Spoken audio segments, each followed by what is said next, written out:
Sa panayam ng unang balita kanina kay impeachment prosecutor Chel Jokno, sinabi niya na dapat magkunbina ang Senate Impeachment Court dahil naipadala na kagabi ang articles of impeachment laban kay Vice President Sara Duterte.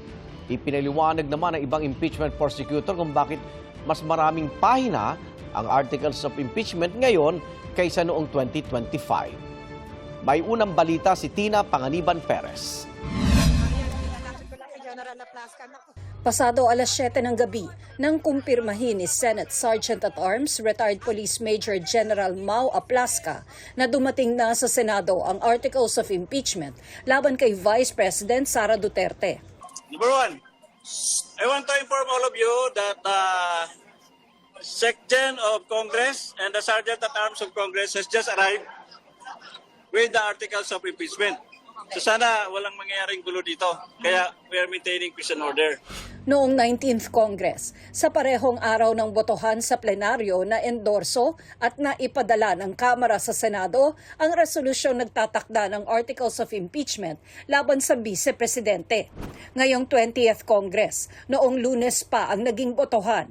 Pero kagabi lang naibigay ng Kamara sa Senado ang Articles of Impeachment.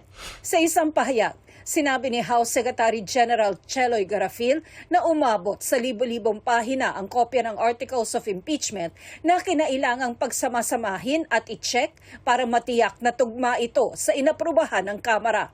Pinuna ni Senator Amy Marcos ang matagal na pag-transmit nito. Hindi raw katanggap-tanggap at mahirap seryosohin ang anyay excuse ng Kamara na nagreproduce pa sila ng mga dokumento. Tinawag din niyang political maneuver para raw makontrol ang timing ng Senate proceedings ang naging pagkaantala sa Articles of Impeachment. Depensa ng ilang impeachment prosecutor.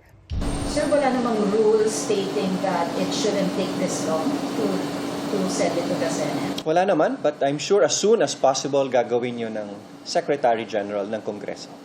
Noong nagdaang taon, we undertook the fast-track route. Sa taon pong ito, we had undertaken the House Committee on Justice route, no, kung saan we had held full proceedings, clarificatory hearings. So talaga po nga expectedly, mas marami po yung mga pahina, mas marami po yung dokumento, mas marami po yung ebidensyang pinag-uusapan. Tuloy-tuloy ang informal meetings ng mga nahalal na impeachment prosecutor. Binubuo na rin ang listahan ng mga volunteer private prosecutor na tutulong sa mga kongresista. Pero tanong ng ilan, makakaapekto ba sa impeachment trial ang pagbabago ng liderato sa Senado? At totoo, hindi naman ho nagbago yung composition ng Senado. Ang nagbago lang po yung liderato nito.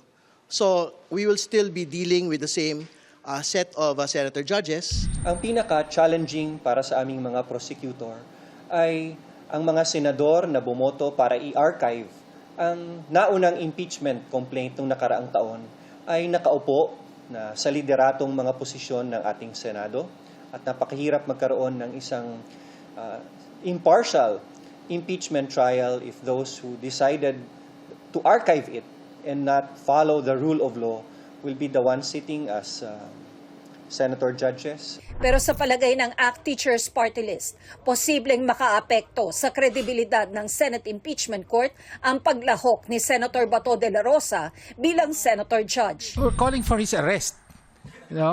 So, hindi inhibition. We're calling on him to surrender para wag nang madamay pa ang Senado at kahit yung impeachment court at yung credibility nito sa mata ng publiko at sa mata ng buong daigdig. Hinihingan pa namin ng reaksyon ng bagong mayorya sa Senado, pati si Senador de la Rosa ukol dito. Ito ang unang balita. Tina Panganiban Perez, GMA News.